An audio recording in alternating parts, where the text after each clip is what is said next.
Hi, everyone. Welcome to the Psyched Up About Money blog.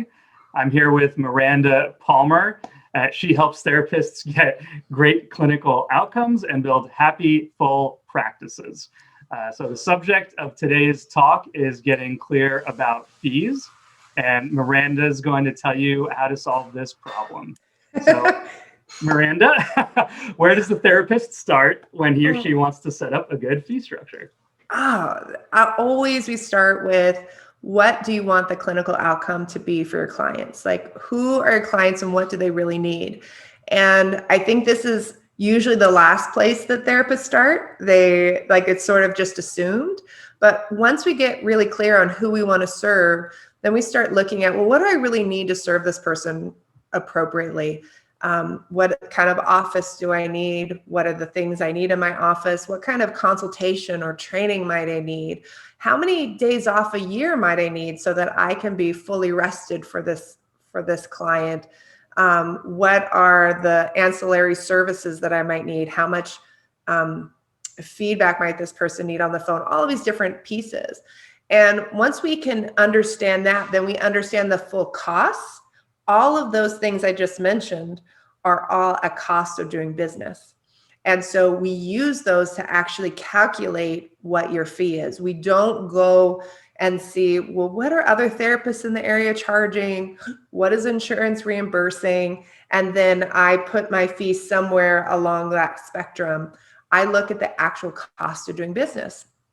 So what this looks like in terms of creating an equation, right, for your business to set your fee, is that we look at all the expenses for the entire year of your practice. And that includes, again, the things that your rent, your phone, having a computer, internet access, things like that, but also consultation, being able to pay yourself for time off, for sick time or vacation time, for holidays, right? If you are a parent or if you're taking care of an aging parent, whatever your scenario may be, you may need to even put some time off or some pay in there for taking care of other people in your family, whatever those needs may be. And then we also need to look at, when we look at that big gross income number, how much taxes am I going to be paying throughout the year? Right? So this is this big number that I need that includes my take-home pay, taxes, all these expenses, vacation, sick time. And that number is actually a lot bigger than most therapists think. They'll say, oh, I just like to bring home $60,000 a year. And then they do the math and they're shocked that, like, oh, I need to gross $120,000 or $140,000 to have that take-home income. That is running a business. That's not that your expenses are too high or that you're being inappropriate. It's often that about a third of what you bring in is what you actually take home and becomes your profit, your take home income. So we come up with this big number, whatever that number is, and then we divide it by the number of weeks that you're going to be working per year. And we divide that by the number of clients that you can see and do amazing work with from the first client of the week to the last client of the week.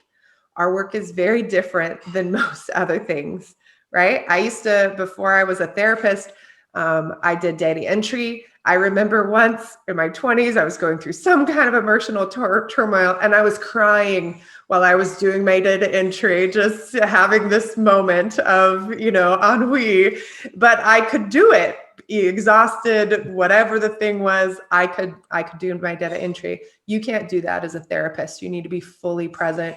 Our clients often have big feelings and big issues, and it takes a lot of emotional energy. So whatever that number is, you again divide the big gross number you need by the number of weeks that you can work per year and feel really good, by the number of clients you can see per week. And that's actually how you get your fee. Yeah, so it's not that simple an answer. No. It's highly individualized is what I'm taking away from that. Absolutely. Because the work that you might do, if you are seeing high conflict couples where they are dealing with, maybe they're even part of the court system. They're going through divorces, and you end up you get subpoenaed all the time.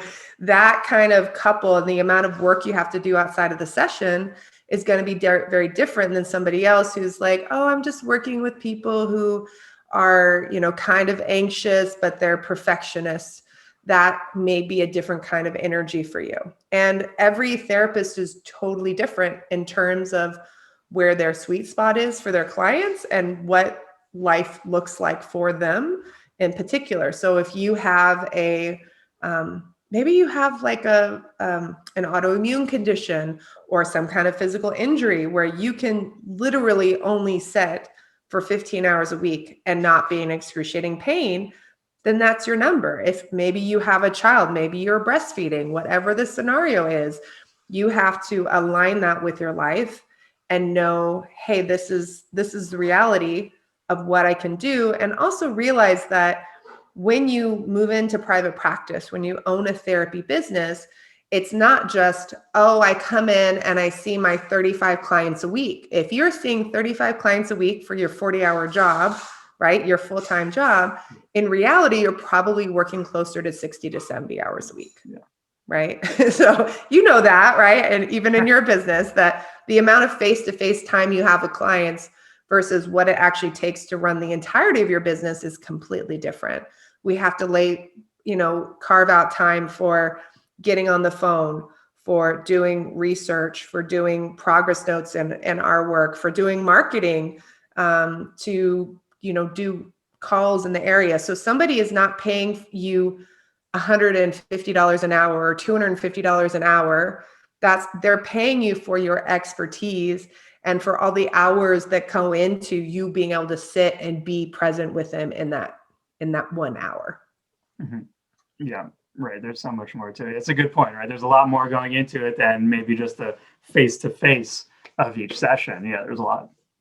And for therapists, it's so hard because we often go through, our process looks like we go to school, and during that school, we go through a practicum, and it's usually an unpaid practicum. And then we get out of school and we have to get so many thousands of hours of training. And many therapists are doing that unpaid, and they're doing it as part of nonprofits. And so whether they're a nonprofit or they're getting paid $15 or $20 an hour, or sometimes $30 an hour with a master's or doctoral degree, right? We are the worst paid master's degrees. If you look at the top 5 or 10, and I've been watching this for years, the top 5 or 10 worst paid master's degrees not only have therapists, but therapists in several different arenas. So it'll be art therapists, it'll be marriage and family therapists, it'll be licensed professional counselors. We don't just even take one particular degree. We're just like taking up the whole top 10 list, which is really, really unfortunate. And it's unnecessary because what we do is really impactful. We change people's lives, and then we change the lives of the people around them. We change entire generational trauma trees. We change the way that people interact for generations to come. My friend and business partner, Kelly Higdon, she loves to talk about that. Like, we are changing family trees. We are changing the way that people relate for generations. Yeah, that's tremendous. And one thing I wonder is what you described is that the path that you follow that gets you into the point where now you are running your own practice. So much of that is sort of maybe by necessity or tradition at a really low compensated level. And so, especially as a young person, as you come up through this path, when you see that and you're told that, it sinks in and you internalize that. And so having the awakening, that's what it sounds like to me, what you're describing. Yeah. You're walking people through a real awakening about shifting from a permanent student almost to a business owner. To a business owner and to a professional.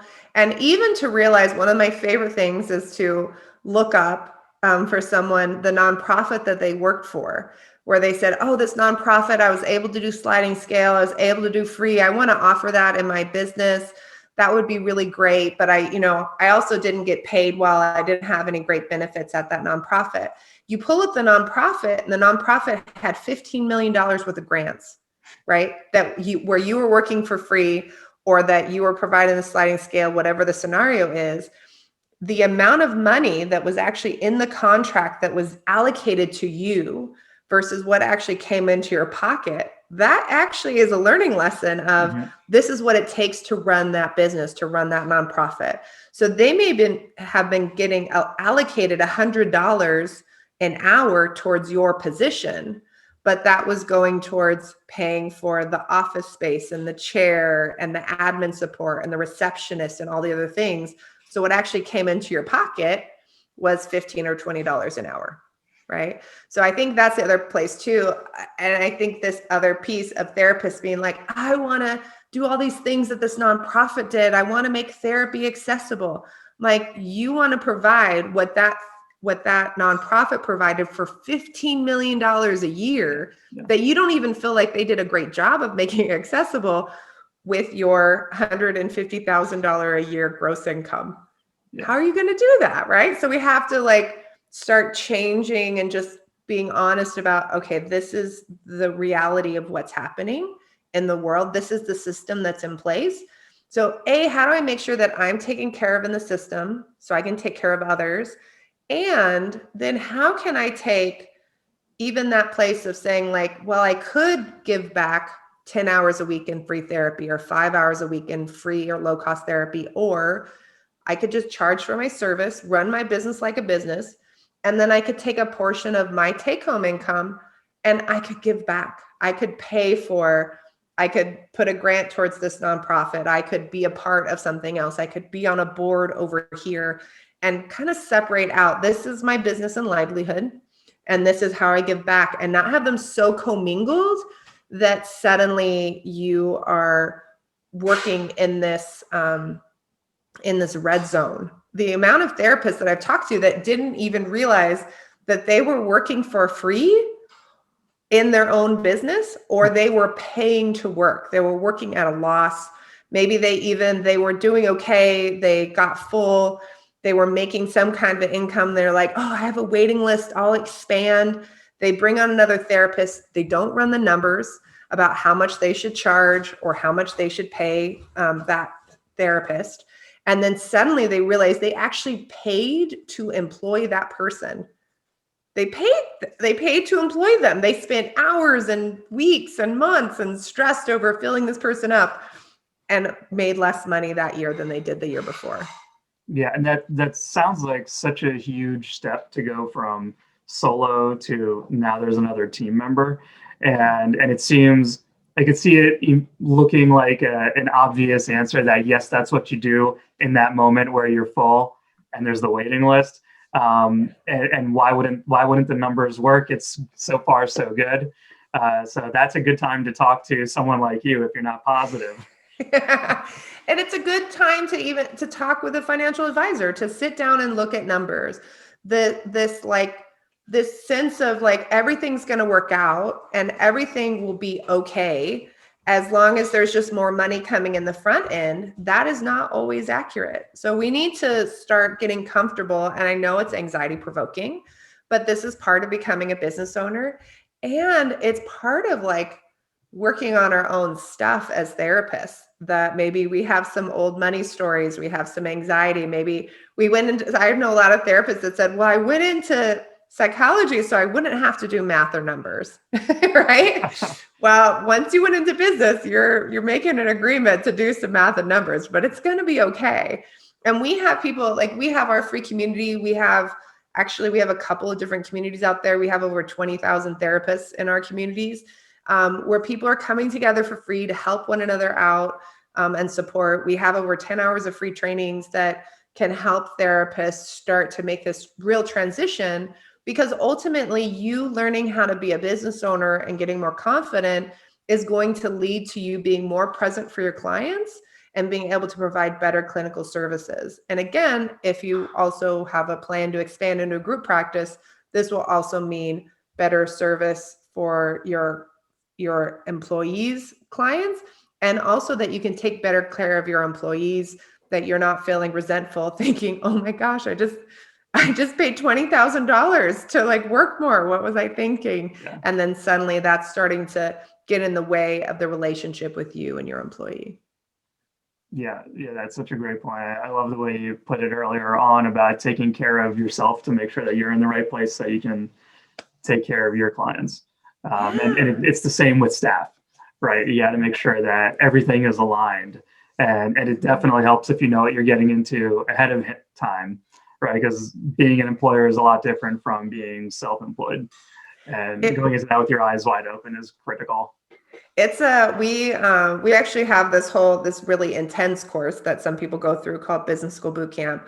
And we give therapists this Excel spreadsheet that's like a piece of software. It's got macros built into it. And they basically will go through and just answer questions, kind of tab by tab and page by page. And then it tells them, based on all this information, this is what you need to charge. And this is how much gross you need to make. And therapists are constantly going, oh, wow. And then when they're getting ready to expand and they say, oh, I think I'm going to do a group practice. I'm thinking I'm going to pay this. I'm going to charge this, whatever. And we say, okay, go back to that Excel spreadsheet. All the information's in there. We have this group tab that you can open up and tell it you want to expand into group tab. And they go, oh my gosh, I put in the numbers of what I thought I was going to do. And I found that I was going to lose money. And so this helped me to, before I even went down the path and struggled, I got to project and see what is the reality. And I could project based on what if things were a little slow? What if they went really well? And I think that's always an interesting one for therapists when they're like, wow, I projected that things were going really well. And I realized I would still be making a loss. Yes, I want you to find that out before you hire the person, before you offer them a salary that you can't maintain, and then you end up with this big mess to clean up. Or again, that you don't properly research employees versus contractors, and you hire someone in such a way that you put yourself at risk for getting sued and having to pay back a bunch of money.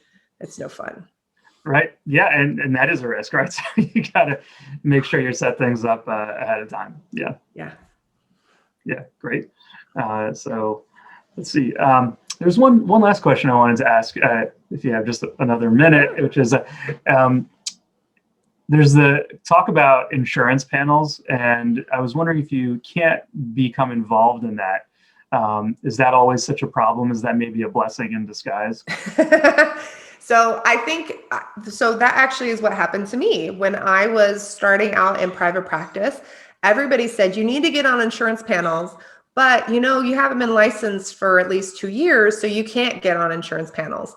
And I said, well, okay, I'm still going to go into private practice. That's what I know I need to do right now. So I'll do private pay. And then in a couple of years, or when I'm able, then I'll look down that process. And so because it wasn't an option for me, or I didn't believe it to be an option, I just went down the private pay route and learned how to do that. And by the time I could have gone into insurance plans, there was absolutely no benefit for me to go down that path, right? So for me, it was definitely a blessing in disguise, and made it a lot cleaner and clearer. But I think ultimately for therapists, we need to sit down and run the numbers first, and then we can explore, what does that insurance panel, what do they actually reimburse? And does that fit? Because, for example, if I find that my average fee that I need to charge is $100, for example, right? And I go and I get on this insurance panel and they're only going to reimburse me $50. Then what that means is if half of my clients are insurance and half of them are private pay, it means that my private pay clients need to pay me $150, and they're actually subsidizing the insurance clients. Yeah. Now, what's interesting about this in terms of insurance panels and insurance plans is people will talk about, oh, insurance is either, oh my God, it's great, they reimburse really well, or you hear people saying, oh, insurance is terrible, it's got terrible reimbursement. And they'll be talking about the same insurance plan. And you'll think, well, what's the difference between these people? Each insurance plan, even if it's like, for example, Blue Cross Blue Shield, in every single state, that's a different corporation with different reimbursements, different rulings, different processes and procedures. And in fact, in some places like California, Kaiser has two totally different corporations for Northern California and Southern California. And so again, all the reimbursement, all the things are different. So you'll have somebody who has the same insurance, quote unquote, and in LA, the therapist is getting reimbursed $62, right? And if you think about the cost of living in LA, and you just kind of run those numbers mentally, you're like, probably not going to be workable, right? When we think about probably 30% or $20 an hour is what's going to end up in their pocket. Mm-hmm. But in Arkansas, that same insurance plan is reimbursing $130 a session. Isn't that interesting, right? Yeah. And where do you think in a little town in Arkansas, is the cost of living higher in Arkansas or in LA? But it's double the reimbursement in Arkansas. And I've seen this over and over again. So part of why this happens is because therapists will just get on insurance panels and they'll just kind of say, well, I'll just see what happens. They don't even look at what the reimbursement rate is. Therapists will agree to things like $20 or $30 an hour reimbursement rates, which literally means you are better off working at Starbucks. You will make more money and have better money at Starbucks than you would get in your private practice.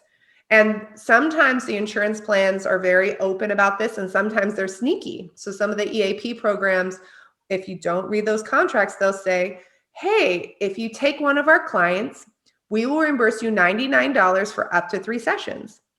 And what they literally mean is they're going to reimburse you $99, period. Whether you see that person 1, 2, or 3 times, you still get $99. So if you see them 3 times, you're going to get $33 a session. If you see them 1 time, you're getting $99 a session. So then you have therapists that I believe is kind of an unethical decision. They keep the insurance contract and they basically see the person 1 time. They do not reschedule them. And they say, oh yeah, I don't think you need therapy, or, oh, I'm sorry, I don't have availability, because they can't make the money work. And I say, you shouldn't be on that in contract. You need to say no to the contract. So all that to say is insurance plans can sometimes make sense, but you need to go into it. First, you need a business plan. Before your insurance plans, getting on insurance, credentialing with insurance is not a business plan. Okay. A business plan is running the numbers. Then you can make a determination. Do I like doing paperwork? Am I really good at progress notes? Do I like doing utilization reviews? Do I have 5 hours a week or 10 hours a month to spend on hold with insurance plans? Some people really like doing that. Or do I have the money in my business plan to hire that out? Yep. Whatever the situation is, like, do it with full eyes open, Yeah. So something to watch out for. And I think, to me, hearing that, knowing someone like you with so much experience and knowledge about, what to watch out for, right? Like that one you mentioned, $99 for up to 3. Well, what does that mean? And the kind of community that you've built is just so critical, when you have these questions, or even to do that check where, okay, I think I know what this means and what I'm getting into. Why don't I just run it past a few other people first? Yeah. And what's interesting about the credentialing process with insurance plans is that you have invested so much in the process before you find out how much they're actually going to pay you. So you probably know that what the actual economic phrase is this, which is they feel like they have so much invested that they just say yes because they've already put all these hours into it, right? The sunk cost something or whatever, right? Yeah, they're already in. They're already in at that point. And it's a frustrating thing to do that and to realize, oh my gosh, I just gave myself a cut in pay if I sign this contract, versus just saying no, it's okay to have put that time and energy in, to put all those hours in, and to go, no, I'm not going to do that. I did accept some insurance plans and when I was in private practice, and there were insurance plans that contacted me for my specialty based on my marketing. And I would say, this is my fee. And they would pay me my fee or more for that, for what I was doing. The paperwork was minimal and I didn't have to mess with anything. Right. So I was very clear on what my boundaries were about when I would take insurance and what that would look like. And it was so interesting. So one great example I had with a client was the client was paying me, I was out of network. They would pay me my session fee. The insurance plan would like call me and try to like negotiate and say, oh, we'll pay you this much. And it was usually like they were going to pay me $35 for a $150 session, right? Just like ridiculous stuff. How much did they reimburse the client? 100% of the session. 100%. Like they would go through this process, but ultimately the client was getting fully reimbursed for the session. If I was to have done this process, all I would have done was cut my pay. It wouldn't have even impacted the client's out of pocket. Yeah. So there's a lot of cautionary tales in that. And again, I work with some clinicians that have beautiful group practices that take insurance. I work with people that are hybrid. I work with people that are private pay.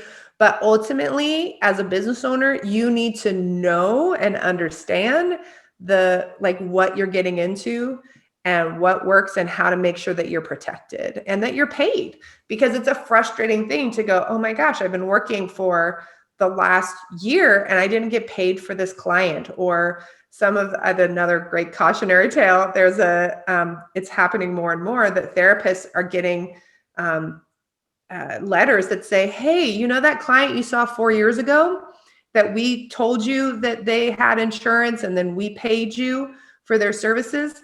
You know what? We were wrong. So we went ahead and deducted $3,000 from your current payout of the money that you're doing right now. Wow. You know, and basically you can try to go through the process. Now, on the other hand, right, they come back literally like years later. If you as a therapist take more than like 30, 60, or 90 days to submit the stuff, they can just say, no, we're not going to pay it. Right. So you're on these strict timelines to get all the information in. And then these clawbacks sometimes, and it depends on the state. Sometimes in some states, it's literally unlimited. The insurance company can go back as far as they want, 10, 15, 20 years, as long as they want, and do that. And if you don't pay them, let's say you got off the insurance panels, they will send you to collections. Now, there are things that you can do. You can contact the insurance commissioner when there are pieces where it's clearly like predatory, and sometimes that will help, but it does take hours and years off your life. Yeah, it's one of those, maybe call it a hidden liability, that as when you're in the driver's seat as the owner now, you should be aware of that. For sure. Like a lot of people are like, well, what if the check doesn't clear? What if the credit card, you know, is expired? Right. I'm like, okay, those are real issues that happen. And here's how we mitigate that. The clawbacks for the insurance company, those ones are a hard one. Yes, you can make sure your progress notes and your documentation is really great. We're actually doing a free documentation workshop on February 24th, I think. Sorry, I don't know when this will air, but that's going to be really cool, talking about how you can make sure your documentation's on point. But there are some times where it's like the documentation's on point. It had nothing to do with you at all. It was, oh, hey, we decided that this person shouldn't have had insurance coverage all this time, and we pulled it back. And so now we're coming back after you, even though at the time you verified they had insurance, you verified they had coverage. And there's no way I could have known that the coverage was going to be retroactively canceled. Yeah. 3 years later, how do you plan for that? This is one where I don't say this often, but it's one of those situations where it feels like there ought to be a law. Yes. And that's a tough one.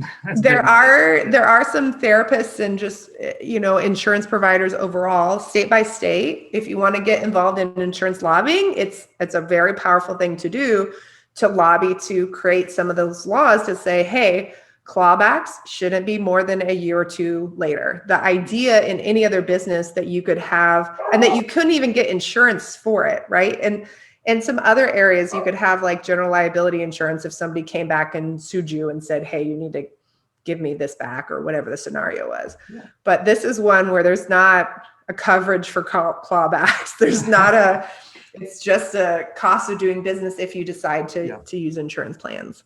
Yeah. All right, great. Good to know. Thank you so much. You've been so generous with your time. This was really fantastic. Of course, of course. I'll give a little plug out. We're going to be doing a live masterclass. It's going to have 3 CEs. You can learn all about it at zynnyme.com, ZYNNYME.com.